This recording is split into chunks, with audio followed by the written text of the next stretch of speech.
días. Vamos a presentar una entrevista con el escritor y docente Elvin López para la clase de español de la Universidad José Cecilio del Valle. Buenos días. Buenos días, es un placer.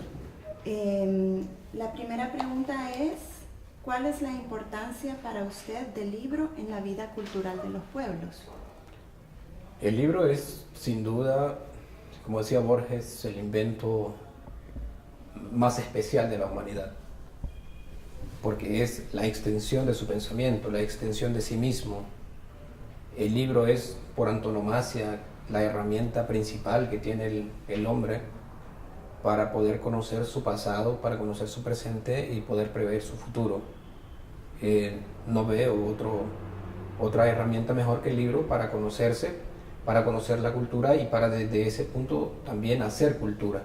¿Cuáles son las razones por las que las ciencias humanas atraviesan una crisis de descrédito en la sociedad actual?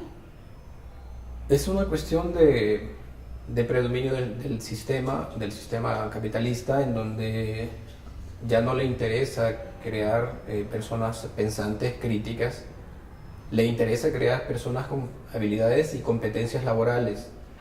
Por eso las humanidades están desapareciendo de las universidades y de los centros educativos, porque lo que se busca es desarrollarle habilidades que lo encaminen hacia la perfección de desempeño laboral. Las letras, la pintura, el arte, el teatro y todas estas áreas que comprenden las humanidades están pasando una crisis debido a eso, que organismos como el Fondo Monetario Internacional, como la Unión Europea, están más encaminados a crear una cultura económica, al predominio económico, que a la cultura de la lectura y de lo científico. ¿Cuál es el papel del escritor en la sociedad actual? ¿Es de simple escritor, mago, fabulador, o pasa por ser además de esto intelectual, orgánico, comprometido con las cosas sociales de su tiempo? Yo creo que es una conjugación de todos los aspectos que usted menciona. El escritor es cierto que es un artista de la palabra, su materia prima es la palabra, y desde ahí puede contribuir, o contribuye, mejor dicho, a crear una cultura de desarrollo, de impulso, para que las nuevas generaciones puedan encaminarse hacia mejores horizontes. El ser mago de la palabra me parece una excelente figura, porque eso es lo que es. Las palabras existen, tenemos una lengua, pero mientras no se logre conjuntar esa palabra a través de la escritura, es una palabra fría, es una palabra muerta. Entonces, a través del libro, el escritor puede impulsar darle forma a la claro. palabra. ¿Qué escritores se convirtieron en sus máximas referentes literarios y por qué? Bueno, hay bastantes. Sin embargo, los que han marcado una pauta en la cuestión de la lectura, en el caso personal, y no siguiendo un orden de preferencia, podemos decir a Gabriel García Márquez, que marcó toda una época con el realismo mágico, el escritor Fyodor Dostoyevsky, el escritor ruso, que trabaja muy bien la cuestión psicológica, Alejandro Dumas, con libros increíbles, el poeta chileno Pablo Neruda, Octavio Paz, José Saramago, que es uno de los preferidos.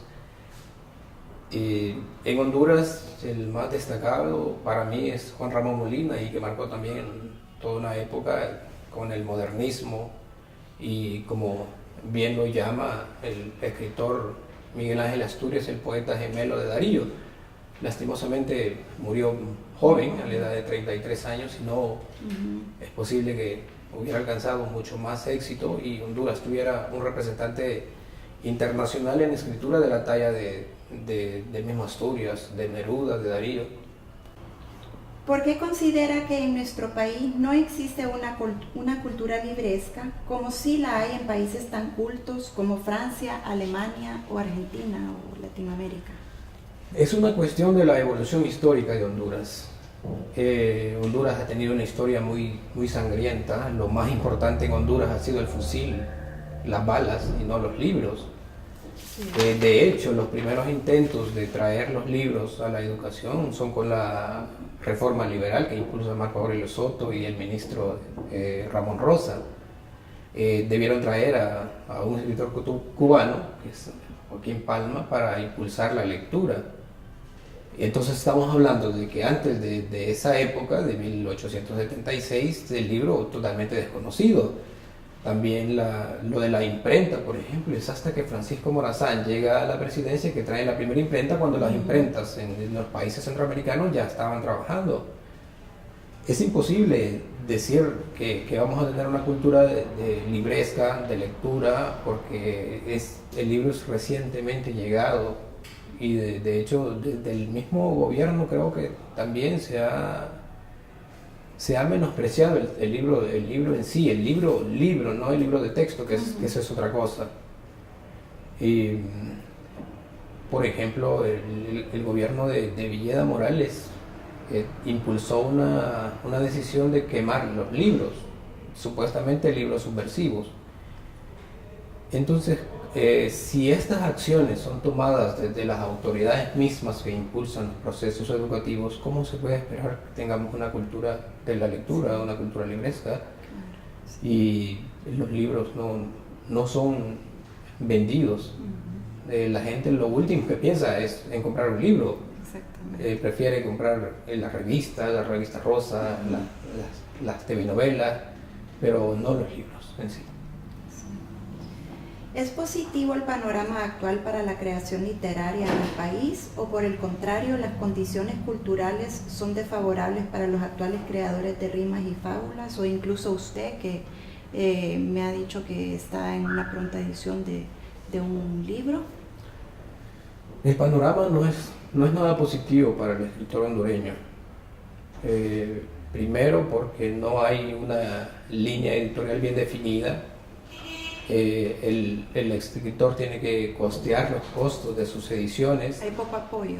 Hay muy poco apoyo para la cuestión de la edición, revisión y el tiraje de los libros. Si se hace eso ya es un gran avance.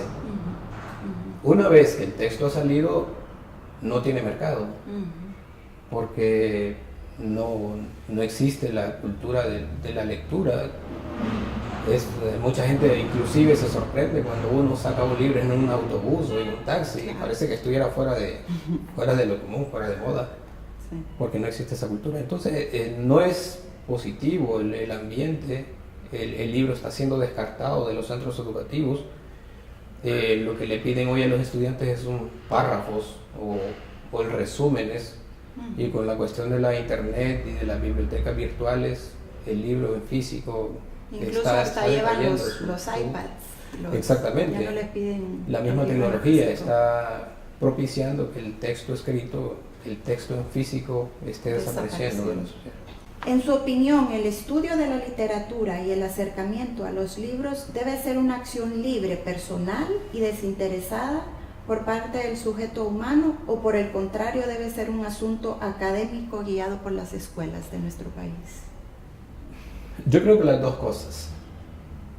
La escuela, la academia está en la obligación de poder brindarle las pautas al estudiante para que se convierta en un intelectual, en un autor. Sin embargo, esto llegaría hasta proveerle las herramientas básicas, darle nombres de autores, darle nombres de textos, nombres de libros, de obras, y luego viene la parte individual, que es el hecho de que le guste la lectura, de que se incline por la lectura, que ya vendría la formación personal, lo autodidacta, que me parece que la lectura ya es una cuestión de que uno lo trae. Obviamente influye también la cuestión del ambiente, porque por mucho que le guste a alguien leer, pero si no tiene los recursos para costearse los libros, para comprar los libros, es bien difícil, o las bibliotecas tampoco están muy llenas de libros. Creo que las dos cosas son prioridad, deberían ser prioridad para la academia, poder impulsar la cultura del libro, y las personas individualmente también, crearse la necesidad, así como se crea uno la necesidad de tener un teléfono, de tener las cosas materiales, también sería una necesidad elemental tener una biblioteca en casa.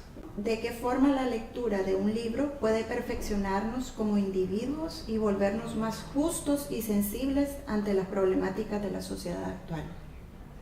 El conocimiento, la historia de las épocas está en los libros. A través de ellos los autores nos dan sus pensamientos, nos guían, ellos son maestros de nuestra vida. La lectura de un libro, más allá de, como algunas personas dicen, entretenimiento, es sumamente productivo. Uno se conoce a los demás a través de los libros, conoce las épocas, y eso influye mucho en la formación personal y en la formación que pueda, en el conocimiento que pueda tener de los demás. La sociedad actual no sería lo que es si en su momento los libros no hubieran llegado a nuestras manos. El libro es la extensión del pensamiento humano, como decía antes, y a través de ellos podemos acercarnos a esos autores, a esos intelectuales que dedicaron su vida a escribir, y a través de ellos nosotros convertirnos en personas mejor formadas. Y crean una sensibilidad también en conocer toda la historia a través de los libros, una sensibilidad humana, ¿verdad? Claro, sí. Exactamente, crear una persona. Hacernos mejor persona. Sí. Y por eso, lastimosamente, las humanidades, como dijimos antes, están perdiendo de las academias, porque el libro ha sido abandonado. Una vez que regresen los libros, va a volver a ser el humano a acercarse a sí mismo y acercarse a los demás. Un último mensaje que podría dar a las generaciones jóvenes que están estudiando para incentivar un poco esa cultura o de sus vivencias en cuanto a ser escritor, y incentivarlos pues a que no solo sean tan superficiales, sino que se inmiscuyan un poco más en la cultura del libro. El llamado es a que tomen un libro y lo puedan leer de principio a fin, luego tomar otro, empezar a leerlo y terminarlo, porque muchos dicen: yo quiero leer, a mí me gustaría leer, pero tengo 3 libros a mitad de la lectura. La satisfacción empieza por terminar un libro, terminarlo de leer y luego empezar otro. Cuando ya se tiene una base de unos 20, 25 libros, entonces ya la persona puede decir cuáles son sus inclinaciones, si le gusta la poesía, si le gusta la narrativa, o si le gusta la historia, si le gusta la filosofía, la sociología, pero antes debe haber una plataforma lectora para poder decidir. El llamado a las generaciones actuales y futuras es que debemos andar un libro siempre, debemos andar un libro en el bolso, un libro en la mochila, y poder leerlo. Es satisfactorio hacerlo. La lectura es de las actividades más fundamentales que debe haber. Crearnos la necesidad, crearnos el hábito, pero crearnos el hábito a través de la disciplina. No dejar para mañana lo que se puede hacer hoy. Hoy es un buen momento para empezar a leer un libro. Bueno, le agradezco mucho por su tiempo, don Elvin, y muchas gracias por haberme brindado esta entrevista. No, estamos a la orden, ya sabe. Mucho gusto.